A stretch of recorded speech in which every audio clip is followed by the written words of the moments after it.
I started here in 1979 as a student, and then I guess Mr. Light, who was running the museum at the time, liked my work ethic, so he asked the town to ask me back in 1980, and I've been here ever since. Bernadette Leslie tells me there are more than 10,000 artifacts in the Fred Light Museum. Meandering through the relics alongside her feels like a true glimpse into Saskatchewan's past, and she's got a story to go along with almost every item. Liquid silk stocking during the Second World War. Silk stockings were rare to get. It was held mostly for women in the Navy and Army and that.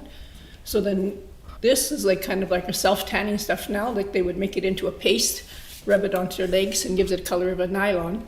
But at the time the nylons had a black seam down the back of their leg. So they would get a friend with a pen to draw a black seam. She learned everything she knows about running a museum through the mentorship of the museum's namesake, avid Battleford historian and collector Fred Light. She says being surrounded by all this old stuff at work every day reminds her to be grateful for the conveniences of modern life. It makes you appreciate what you have now, like not having to scrub my clothes all the time by hand, and we just pop them in a machine and they're done. At work, you're surrounded by stuff all the time. What's your house like? Are you a collector or are you like minimalist? I'm a minimalist, yeah. I'm not a collector, no. I leave it for here.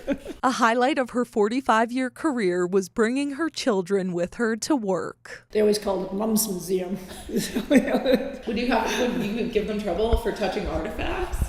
No, actually, it would help at times clean. I would give them a chance to help clean artifacts.